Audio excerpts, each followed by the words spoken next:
Bref, du coup, passons à notre dernier joueur du jour. Le plat du jour, peut-être. Le meilleur joueur de la QV.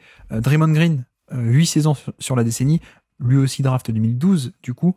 9 points de moyenne sur la décennie. Donc c'est très peu, hein, donc on va peut-être l'éliminer de la liste.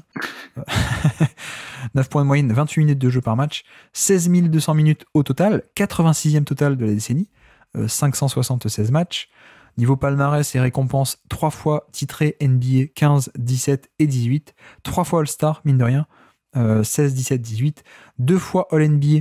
Une fois en deuxième équipe en 2016, une fois en troisième équipe en 2017. 3 fois défenseur de l'année. Non, une seule fois défenseur de l'année. Oui. Et justement, une seule fois défenseur de l'année en 2017. Il aurait pu avoir avant et après. Ça aurait été pareil, comme on dit. 5 fois All-Defense, d'ailleurs, sur cette décennie. 3 fois dans la première, 15, 16, 17, et 2 fois dans la deuxième, 18 et 19. Donc plutôt pas mal, hein, niveau palmarès, malgré les 9 points de moyenne. Alors là, ça c'est magique. Merci NBADraft.net. La comparaison, et je suis tellement heureux de le dire, c'était un mix entre Luc Arangodi et Jared Dudley. Est-ce que tu te souviens de Luc Arangodi ? Je me souviens de Luc Arangodi, ouais. Magnifique joueur. Et ça respire pas beaucoup le Draymond Green en plus, quoi. Pas du tout, c'était un intérieur shooter offensif, catastrophe en défense de Notre-Dame, je crois, qui a fait une mini pige du côté de Boston, mais vraiment presque rien, quoi. Et donc eux, ils vont te chercher une comparaison Luc Arangodi et Jared Dudley. Magnifique, NBADraft.net. Magnifique. Pas de comparaison de Draft Express. Au niveau des surnoms, Dre, bon classique, Day, The Dancing Bear, jamais entendu non plus. Donc voilà. Son parcours, donc il a 20 ans au début de la décennie, 22 ans au début de sa décennie en NBA, pour le coup, puisqu'il fait 2 années à Michigan State, et puis, enfin, 4 en tout, mais bref, vous me comprenez. Il est senior draft 2012, il est le 35e pick de la draft, et du coup, 2013, il est rookie, à peine 13 minutes de jeu par match, 79 matchs, mais mine de rien, si on regarde en playoff, il est à plus de 20 minutes, quasiment 20 minutes, de jeu sur les playoffs, notamment parce que David Lee était blessé. Et donc en playoff avec Golden State, ils battent les Nuggets au premier tour et puis ils tombent contre les San Antonio Spurs, la fameuse série où les Spurs ont eu peur de Stephen Curry. 2014, il a déjà un rôle un peu plus majeur, 22 minutes par match en saison régulière. En playoff, ça tombe malheureusement contre les Clippers au premier tour des playoffs, la fameuse série avec l'affaire Donald Sterling. 2015, là, changement, puisque Mark Jackson n'est plus coach, c'est Steve Kerr, et en plus, David Lee est blessé, donc lui est propulsé titulaire par Steve Kerr. Plus de 31 minutes par match, là on rentre directement dans son prime, défenseur très bon, etc. En playoff, ça bat les Pelicans, ça bat Memphis, ça bat Houston, et en finale, ça gagne le titre contre Cleveland. Un Cleveland sans Kyrie Irving et Kevin Love. 2016, c'est l'année aux 73 victoires, et lui, il a 35 minutes de jeu par match en moyenne, 39% à 3 points, et oui, 39% à 3 points, Draymond Green, avec en plus pas mal de tentatives. En playoff, ça tombe contre Cleveland, malheureusement en finale NBA. D'ailleurs, lui, c'est sa pointe en carrière, 14 points de moyenne, c'est plutôt pas mal. 2017, KD est arrivé, donc en attaque, lui, il a moins de responsabilités. Il shoot moins, mais il est quand même titulaire, 32 minutes de jeu par match, voilà, on connaît. Ça va au titre avec notamment 16 victoires, une seule défaite durant le run de playoff 2017. 2018, 31 minutes de jeu par match, bref, vous connaissez l'histoire. Encore titulaire, ça va au titre. 2019, pareil, ça va jusqu'en finale, sauf que Klay Thompson et Kevin Durant sont blessés, et ils perdent contre Toronto le match, la série des finales, pardon. Et puis 2020, il n'y a pas de Stephen Curry, il n'y a pas de Kevin Durant. Stephen Curry est blessé, Klay Thompson est blessé, Kevin Durant est parti. C'est un peu le bazar, il n'y a pas grand-chose à faire du côté de Golden State, et lui fait 43 matchs avant que ça tanque, et en plus il y aura le Covid. Bref, donc pour te lancer, c'est vrai que il a que une moitié de décennie, peut-être, si on peut dire, mais un pic extrêmement fort sur cette moitié de décennie. En tout cas, on va en parler. J'avais envie de te poser la question, est-ce que ce serait pas le défenseur des années 2010 ? Si ça ne l'est pas, c'est seulement pour une question de temps de jeu. Ouais. Parce que pour moi, oui, c'est le meilleur défenseur de la décennie. Oui. Même par rapport au pic défensif de Kawhi Leonard ou de Rudy Gobert, je pense c'est un peu les deux autres noms. Il y aura Giannis aussi, les autres noms qui viendront sur ce pic défensif. Pour moi, Draymond Green est au-dessus, et on l'a beaucoup déjà expliqué ici. Ouais. Et voilà, c'est c'est déjà cette découverte que vous pouvez le placer en poste 5 et sans quasiment faire de concessions défensives. Et quelqu'un qui, peu importe le schéma défensif, peu importe votre besoin, que ça soit pour le mettre en fer de lance défensif ou pour boucher des trous derrière, voilà, il y a une polyvalence qui est complètement hors norme. En plus, on l'avait dit, pas juste une polyvalence dans les positions, une polyvalence dans les différents rôles, dans les différents schémas que vous pouvez déployer, ce qui fait que vous avez l'un des meilleurs défenseurs déjà tout court et en plus un couteau suisse parfait. Et pour moi, voilà, c'est ce qui fait qu'en saison régulière, peut-être qu'à des moments, certains ont eu de meilleurs pics que lui, mais si on combine avec les playoffs, pour moi, il y a pas trop de doute qu'il est le numéro 1 en termes de pic au moins dans ce secteur sur la décennie. C'est voilà, il y a rien d'autre à rajouter. En plus, je veux juste rajouter, c'est au-delà, on va dire, de toutes ces maîtrises, de schémas, de tout ce qu'on pourrait appeler des fondamentaux défensifs, du côté plus académique, de c'est comme ça qu'on va défendre le edge, c'est comme ça qu'on va défendre en zone, peu importe ce que vous voulez. C'est pour dire à quel point Green est au-dessus, c'est que il pouvait se permettre. Donc en plus, il y a ce côté, je l'ai pas dit, mais ce côté leader et tout dans la communication, le fait de parler, expliquer les différentes nuances défensives, un véritable coach sur le terrain en plus là-dessus. C'est quelqu'un qui a une telle marge, on va dire, dans son intelligence et dans son placement, qu'il peut se permettre d'aller au-delà du côté académique, oui, de prendre des libertés et en étant quasiment jamais puni pour le faire, quoi. C'est quelqu'un qui, là où, voilà, on sait qu'il faudrait défendre le drop comme ça, et loin du ballon, il faudrait faire ça.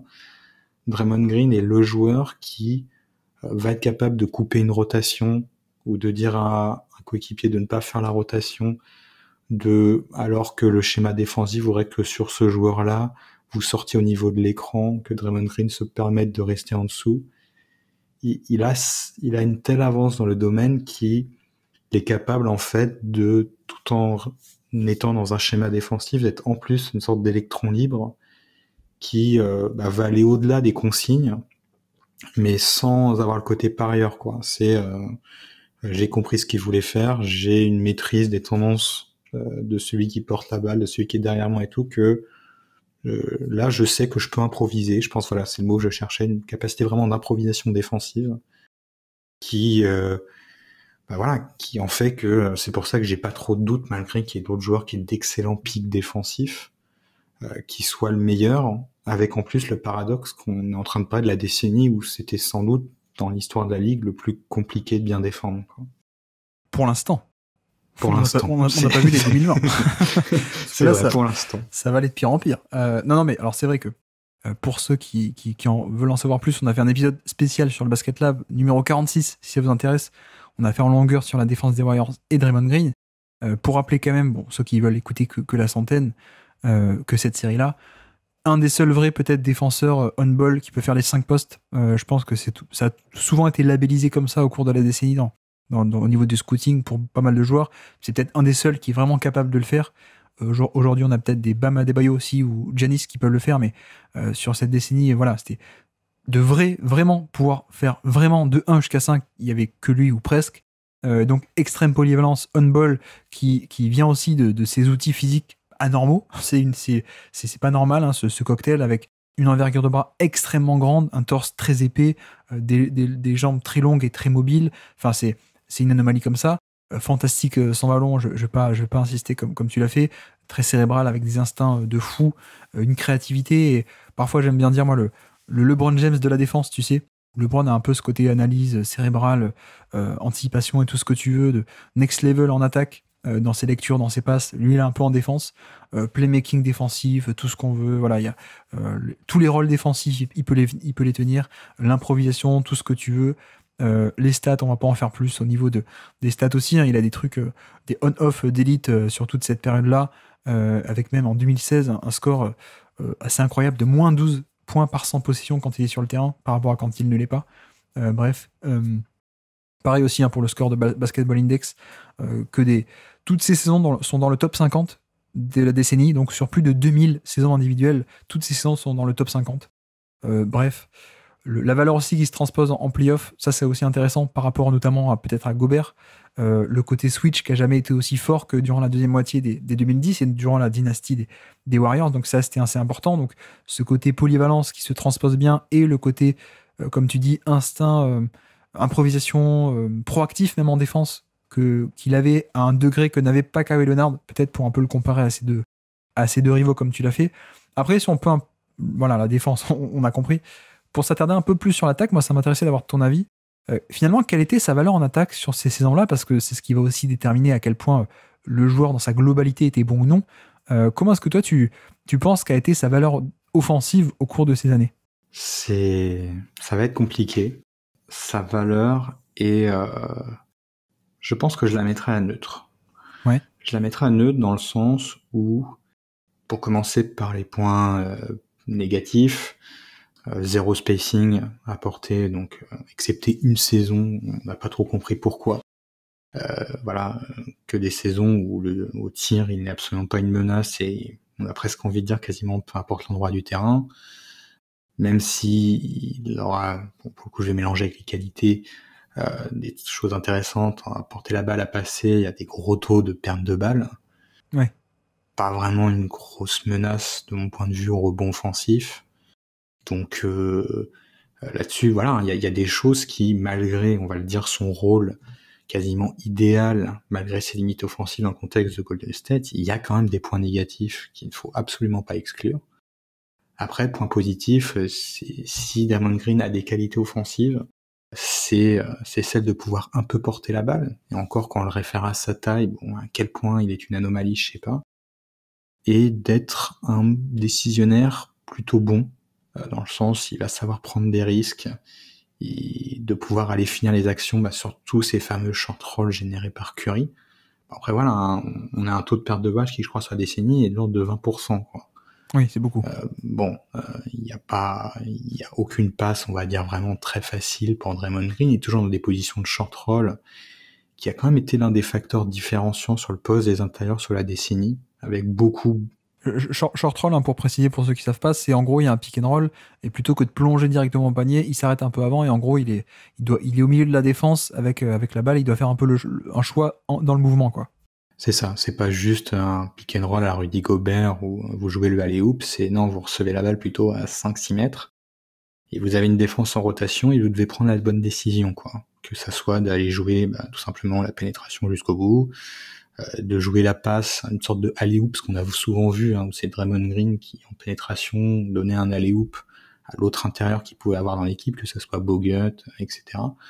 Ou alors carrément la passe d'office sur le joueur qui est dans le corner opposé, voire aller rejouer un autre main à main dans la foulée avec par exemple Klay Thompson côté faible, quoi.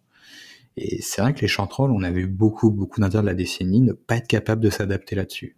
Il y a vraiment eu une grosse casse où c'est ce qu'on a demandé à beaucoup d'intérieurs sur la décennie et beaucoup n'ont pas été capables de le faire. Green a été capable, mais avec un taux de perte quand même qui n'est pas non plus négligé. Alors certes, la situation est compliquée et ce serait, je pense, utopique de penser qu'un joueur peut tenir les 10% de perte de balle dans ce rôle-là, mais quand même, il y a du dégât, quoi. Donc Draymond Green quand même a eu cet apport et ce qui fait que on a pu voir de viable dans ce contexte de Golden State des pick and roll Curry, Draymond Green qui ont décimé les défenses en face, quoi. Donc c'est pour ça que je dis neutre dans le sens où il n'y aurait pas eu Draymond Green, il aurait manqué un lion dans cette attaque de Golden State, très clairement. Il aurait peut-être fallu attaquer différemment, faire un transfert pour trouver ce relais de Curry sur les avantages créés. Parce que comme je dis, par exemple, à Portland, ce joueur, ils l'ont jamais trouvé, quoi. Ouais. C'est bête, mais dans la réalité, sur plus d'une moitié de décennie, ils ont été incapables de trouver ce joueur-là, quoi. Donc c'est pour ça que je mettrais neutre. Après, et c'est là où à quel point on est dans le what if ou pas, je pense que dans n'importe quel autre contexte, dans un contexte où il n'y a pas Stephen Curry, c'est-à-dire en plus un coach aussi qui aime bien mettre la balle dans les mains de ses moins bons attaquants, parce que vous avez ces joueurs sans ballon à côté, et parce que les différents systèmes font que, en plus, si vous mettez la balle dans les mains de votre moins bon attaquant, la défense doit quand même un peu le respecter, et ça rééquilibre un peu votre spacing. Mais Draymond Green n'aurait pas eu ça. je sais pas à quel point on aurait eu une sorte de Tony Allen de l'intérieur sans Draymond Green, hein. À savoir se poser la question de sa viabilité sur le terrain. Je pense que c'est un peu extrême. Ouais. Surtout qu'il y avait cette possibilité quand même de le décaler au poste 5 qui aurait quasiment rééquilibré n'importe quelle équipe sur le plan attaque-défense en disant bon ok, Draymond Green on peut pas le mettre au poste 4 parce qu'à côté de notre poste 5 le spacing va être vraiment trop dégueulasse, mais vous pouviez décaler Green de 4 en 5 et du coup rester viable, avoir une sorte un peu de relais et mettre autour par exemple un poste 4 beaucoup plus développé offensivement, qui fait que je pense qu'il y aura quand même une viabilité dans de nombreux contextes, mais clairement pas à la même production, quoi. Et je pense que ça va en faire un joueur très difficile à classer pour ça, quoi. Pour ajouter 2 petites choses sur l'attaque, du coup, je trouve que le côté caricatural de Draymond Green est venu sur la fin, on va dire. Le Draymond Green de 2016, même encore 2017, n'était pas aussi caricatural, non-shooter, non-attaquant et tout ça. À l'époque, c'était quand même pas à ce point. C'est vrai que c'est un joueur qui osait, oui. C'est ça, voilà. C'est ça. Et c'est venu plus tard, notamment avec la période Kevin Durant, que du coup, lui, il a pris moins de responsabilités offensives. Mais au début, on va dire les 3 premières années de son prime, il n'était pas à ce point caricatural. Donc ça, c'est un peu important. Faut pas avoir la vision de 2022, quoi. Ouais, c'est quelqu'un qui prenait, je suis en train de voir, qui prenait plus de 4 tirs à 3 points en 2015. Oui. C'est ce que j'allais dire, ouais. Ce que j'allais dire, que c'était pas, même au niveau du shoot, c'était pas un non-shooter total. Et c'est devenu, moi j'ai un souvenir, c'est devenu vers 18-19 que c'était, ça a commencé à être, à être très grossier de ce point de vue-là, le côté non, je prends pas de tir et tout ça. On n'a pas eu ça totalement avec lui. L'autre aspect, tu l'as un peu effleuré, c'est le côté, pas de what if, dans la chance comme dans la malchance. Lui, il a la chance, parce que son autre valeur, ça a été le passing. Et tu parlais du pass sur pick and roll, le short roll. Même en tant qu'initiateur, en tant que porteur de balle, pendant que des Klay Thompson et des Stephen Curry tournent autour des écrans, lui pouvait ensuite les servir. Il y a ce côté-là que clairement il n'aurait pas eu dans d'autres contextes, mais en l'occurrence il l'a eu à Golden State, ce qui fait que grosso modo, peut-être qu'on a flirté avec la valeur négative plus on avançait dans son prime, mais en même temps, plus on avançait aussi, plus sa valeur défensive augmentait peut-être aussi, je ne sais pas. Et en termes d'efficacité, ça n'a jamais été catastrophique non plus. Alors ça veut pas tout dire, parce que l'efficacité c'est que sur les tirs qu'il prend. Donc il y a pas dans cette stat tous les tirs qu'il refuse et qu'il ne prend pas et qui handicapent l'attaque. Ok, mais tu vois, il fait des scores de plus efficaces que la moyenne, plus 1, plus 8, moins 6 en 2017. Ensuite ça revient à la moyenne, 100 tout pile, plus 0 quoi. Moins 6 ensuite en 2019 et ensuite 2020 ça compte pas trop. Voilà. Golden State n'est pas bon. Mais bref, donc il y a ce côté où il n'était pas aussi caricatural que ça en attaque au début. C'est plutôt sur la fin. Et même en termes de passing, ça a bien aidé d'être dans ce contexte-là et donc ça va compter. Donc voilà un peu grosso modo, sauf si tu as d'autres choses à rajouter, je t'en prie. Non, c'est... Donc je rajoute le minutage de playoff, mine de rien, je vous disais 86e en termes de saison régulière, en termes de minutage. En playoff, par contre, c'est 7e total de la décennie, 4300 minutes et 123 matchs de playoff. Donc très très haut placé, 7e de cette décennie, avec quasiment 36 minutes de jeu par match lorsqu'il est en playoff. Donc voilà. Et au niveau du classement, du coup, tu commençais à l'aborder. La difficulté de son cas, très fort d'un côté et un peu plus de questions de l'autre. Où est-ce qu'on l'imagine, du coup ? Alors, je pense qu'il y a vraiment... il faut avoir cette nuance de se dire, c'est la production sans what if, parce que je pense que si on mettait le what if, je pense qu'il plongerait pour moi, mais au-delà de la 20e place, quoi. Toi, tu as envie de le pénaliser dans le sens, il pourrait pas faire pareil dans tous les contextes. Non, je sais que c'est pas le but de l'exercice. Je dis juste pour ceux qui nous écoutent que pour montrer que là va y avoir un gros delta.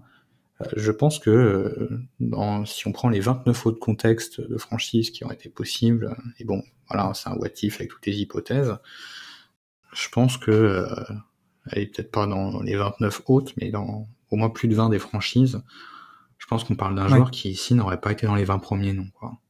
Je m'avance peut-être, mais voilà, si on refait la comparaison avec Gobert, je pense que Gobert, déjà défensivement, bon, Gobert n'est pas non, j'exagère, est moins malléable, mais entre guillemets, c'était facile pour les coachs de se dire comment je vais utiliser Rudy Gobert. Il n'y a pas de question à se poser, quoi. Il n'y a pas besoin d'être quelqu'un de très original défensivement, là où pour Draymond Green, je pense qu'un certain nombre de coachs l'auraient cantonné à des rôles défensifs qui n'auraient pas maximisé sa polyvalence, quoi. Donc même du côté défensif, je pense qu'il y a un peu un côté, si on veut jouer au jeu du what if, il y aurait eu un peu de ça.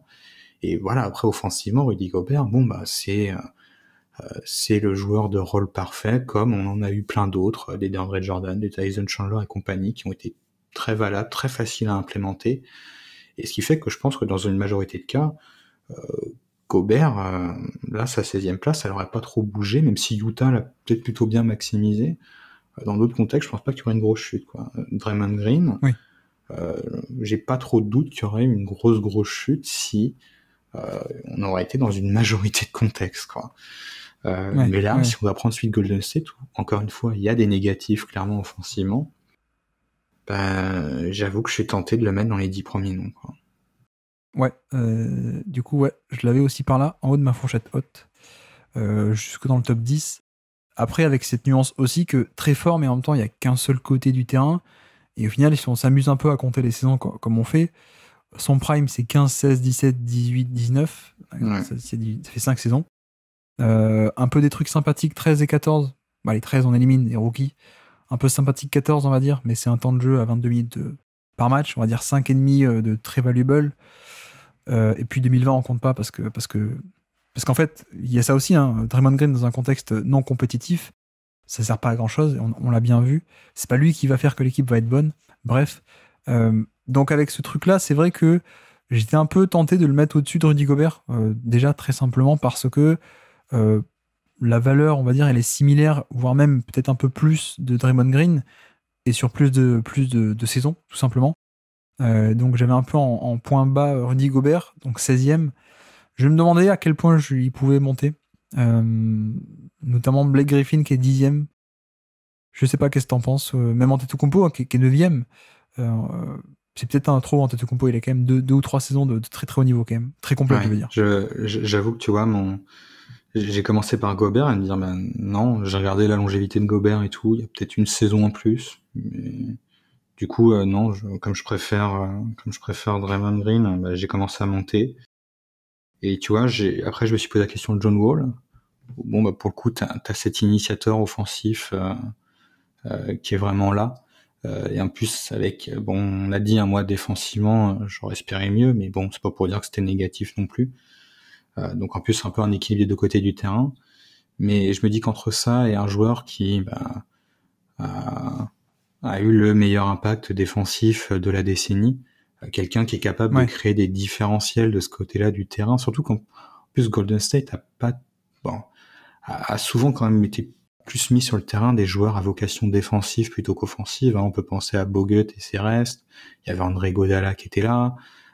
Klay Thompson pouvait être intéressant défensivement aussi. Bref, des bons défenseurs, il y en a eu, quoi. Mais c'est vrai que justement le fait d'être dans une très bonne équipe avec des joueurs capables de prendre différents rôles et que Draymond Green obtient un tel différentiel au 9, voilà, on sait qu'on a tendance plus à voir l'individualité, c'est plus facile de la voir à travers le prisme de l'attaque que de la défense. On a beaucoup expliqué pourquoi et en quoi c'était en partie justifié. Mais grosso modo, c'est plus 5, plus 6. Je parle d'un point de vue théorique, j'ai pas été regardé et tout. Et de toute façon, même si j'y ai regardé, je sais pas à quel point on pourrait faire cet exercice. Mais est-ce que John Wall, sur l'impact combiné qui vous offrait la majorité du temps à plus 5, plus 6, est-ce que Draymond Green n'est pas capable de vous le fournir juste d'un côté du terrain, quoi? Et la réponse est peut-être oui, quoi.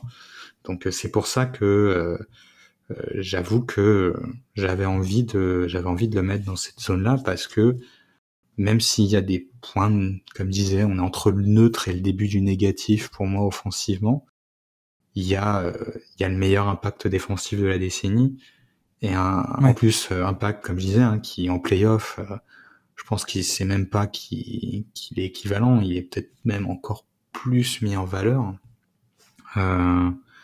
si vous aviez comme ça a été le cas à Golden State, le coach pour le déployer et tout, vous aviez pas à chercher, vous aviez une défense d'élite, quoi.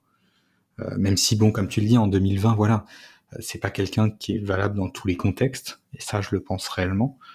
Il faut quand même avoir ce tissu collectif pour que vous puissiez profiter de ça. Voilà, un joueur ne peut pas, lui tout seul, offrir une malléabilité complète en termes de schéma à une équipe. Il faut quand même des joueurs qui soient obligés. Il faut bien que les 4/5 de la partition soient capables justement de jouer cette partition. Ouais. Mais je sais que j'ai envie de le mettre devant Klay Thompson, devant Tony Parker, devant Dwight Howard. Et là où je commence à me poser les questions, c'est du Joe Wall, du Blake Griffin, et j'ai envie quand même de le mettre en dessous Antetokounmpo. Oui. Je pense aussi, puisqu'Antetokounmpo, on a dit 4 saisons All-NBA, mais avec un impact des deux côtés du terrain, et notamment les 2 dernières qui sont fantastiques. Donc même si, entre guillemets, que 4 saisons, et encore on peut gratter une 5e avant ça, 2016, bon. Ça me va de le mettre en dessous de Giannis, et ça me va de... Blake Griffin, je me pose la question. Blake Griffin, il y a aussi la question du...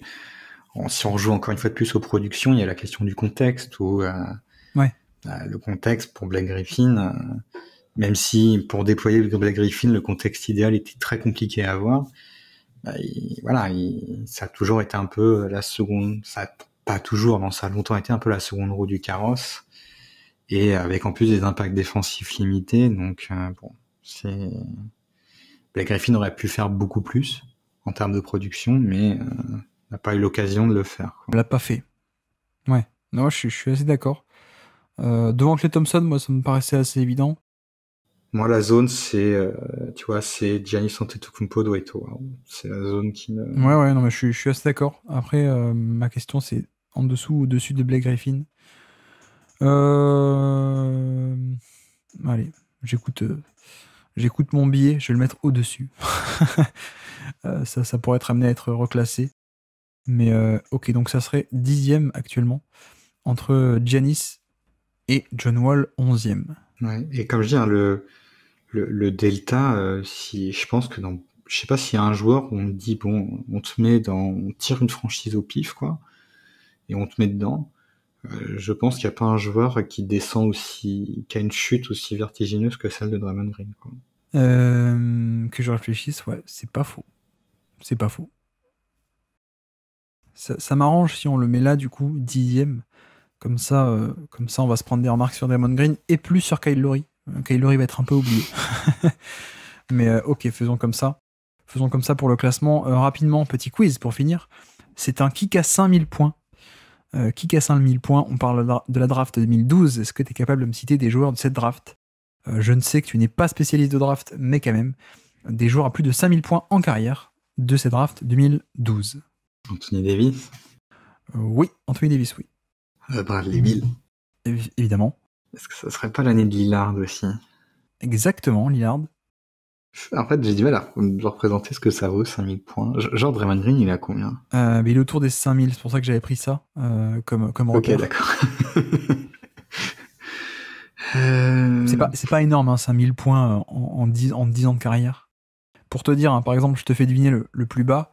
Il y a quelqu'un qui était un très haut choix de draft, on va dire, autour de la 10e place, la même année et la même franchise que Anthony Davis. La même franchise ?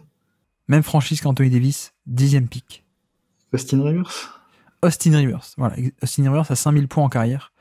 Donc pour te dire à peu près le spectre, ça va d'à peu près Lillard à Austin Rivers. Est-ce que c'est pas l'année où t'as, comment il s'appelle, t'as le duo de Yukon, Jeremy Lamb et André Drummond. Jeremy Lamb est là et Drummond également. Les deux, ça compte. On a quelqu'un drafté dans le 2e tour d'ailleurs, qui a fait aussi pas mal de points, qui est un scoreur, qui est un tough shot maker, qui est un champion NBA d'ailleurs, en 2021. Ah 2021, Chris Middleton. Chris Middleton, effectivement. Drummond, tu l'as dit. On a quelqu'un qui est tout en bas de notre classement du top 100 d'ailleurs. Aminou. Non, pas Aminou, l'autre. Le Warriors aussi. Comment ça, Warriors aussi ? Même draft, sauf que le meilleur choix, ça a été le 35e Draymond Green, mais ils ont aussi le 7e pick overall. Ah putain, qui c'est qui prennent devant ? Harrison Barnes. Harrison Barnes, effectivement. On a quelqu'un qui a été drafté au premier tour par Denver et puis ensuite échangé à Orlando. Fournier, Evan Fournier, plus de 5000 points. On a quelqu'un qui a le record de franchise de Toronto, en tout cas qu'il a eu à un moment donné, qui a été battu depuis. Ah, c'est Terrence Ross. Exactement, Terrence Ross qui avait égalé le record de points de Vince Carter. On a le rival de Torrey Craig à Denver. Comment il s'appelle Zut, je l'ai sur le coin de la bouche, mais je l'ai pas. C'est pas Walton, c'est. C'est Will Barton. Will Barton. Will Barton, Lamb, J'avais le W, mais Walton, ça marchait pas, quoi. Et le dernier, je crois qu'on l'a cité dans un quiz déjà aujourd'hui. Quelqu'un qui est drafté par Dallas. Il va à Boston dans le trade de Rondo. Ensuite, il fait Cleveland quelques mois. Et puis ensuite, il fait Utah. Jake Crowder a plus de 5000 points. Et tiens, il y en a un autre. Le compagnon de backcourt de Kyrie Irving au tout début. Compagnon de backcourt de Kyrie. Dion Waiters, 4e choix de la draft 2012, plus de 5000 points. Et puis, ils n'ont pas passé le cut Mo Harkless, Michael Kidd-Gilchrist, Jared Sullinger, malheureusement. Et 0 points en carrière de Royce White, malheureusement, pour Royce White. On fait un coucou à Thibaut encore une fois. Mais ça a été le bel échec Royce White. Donc voilà pour le petit quiz du jour. T'as vu, je suis sympa, je t'ai fait deviner les joueurs à plus de 5000 points. Je t'ai pas fait le quiz de Draymond Green, tu sais, citer les joueurs draftés avant lui. Je suis pas sûr que t'aurais pu citer les 35 ou les 34.